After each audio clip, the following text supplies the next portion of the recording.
Hi, this is Shashi Kiran with Appcito, and I'm here with Mike D.Kail, who is the Chief Innovation Officer at Cybric. Today, there's a lot of buzz about containers, microservices, and in the midst of all of this is the importance of security. Mike's going to be talking a bit about this topic, and he's a lot of expertise in this area as well. Mike, welcome. Thank you. Glad to be here. So, Cybric, what do you guys do there, and how is it relevant in this space?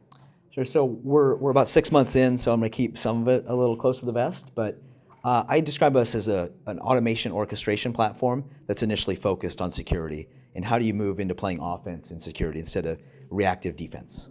Okay. I mean, it's a very broad landscape, and there are multiple areas to go and solve the issues of security. I want to step back a little bit and talk about the broader trend that we're seeing with this changing application architectures, the movement towards containers, microservices. How relevant or how important an issue is security in this emerging space today? I mean, I think security overall is important. If you look at the breaches, like Verizon Enterprise announced a breach today, it's happening all the time. And then you have the convergence or the megatrends of cloud, virtualization, containerization. We're moving at a rapid pace. Security needs to keep up. And we need to figure out how do we start being offensive and integrating security into the whole software development and application lifecycle? If you looked at the security practices in virtualized environments with VMs versus now with containers and the attack surface potentially expanding with microservices, what is the chasm that you see customers wanting to cross? I think the difference is now you just have a faster velocity. So now with containers, you can deploy containers at a much higher velocity than even with VMs. So how do you secure that process?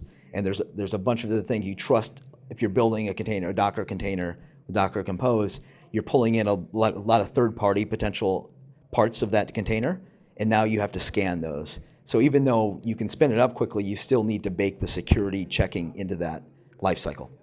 So today, containerization potentially brings in agility, a lot more speed, and with that, there's also a possibility of security processes getting circumvented. Mm-hmm. So that's sort of a check that they need to introduce, a checkpoint that they need to introduce. Yeah, I believe most security process or a lot of security processes today are still stuck in the waterfall methodology.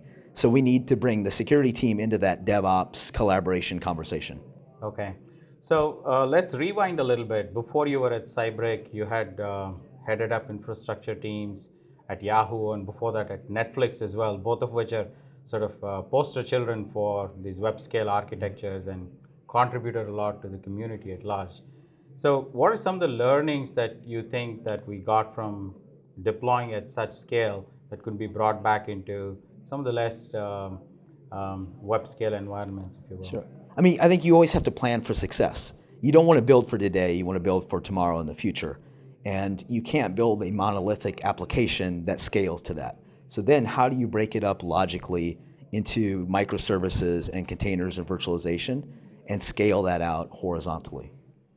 And in that context, so today you're seeing the shift towards the DevOps culture as well. Who is owning security in this shifting environment between the traditional developers, the DevOps? Is it still the siloed security group, or you see it being more embedded as part of the DevOps practices themselves? I mean, I voiced part of the Cybric mission is to make the security team popular again. So bring the CISO and his team into that DevOps collaboration culture and immerse them in it versus being a barrier to deploying or the hammer coming after you after the fact. For a CISO that's coming to you for advice, especially when they're trying to marry the old architecture with the new, what's sort of the top 2 or 3 golden rules of wisdom that you would share with them? I mean, it's a two-way street, but I think empathy is a good word. So you'll be empathetic to the development team. They have a lot of pressure. And then how do you take a developer mindset to application infrastructure and security? Okay, so that's actually a pretty profound thought, the latter one, which is taking the mindset in. And I think it's if you look at the merge of developers and operations into DevOps, security needs to take that same collaboration, automation, measurement, and sharing approach to their roles. Excellent.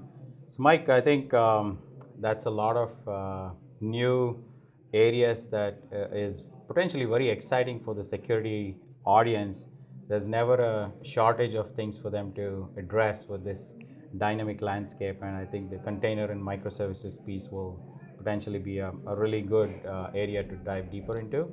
I wanted to thank you for being here and sharing some of your learnings and my pleasure. experience.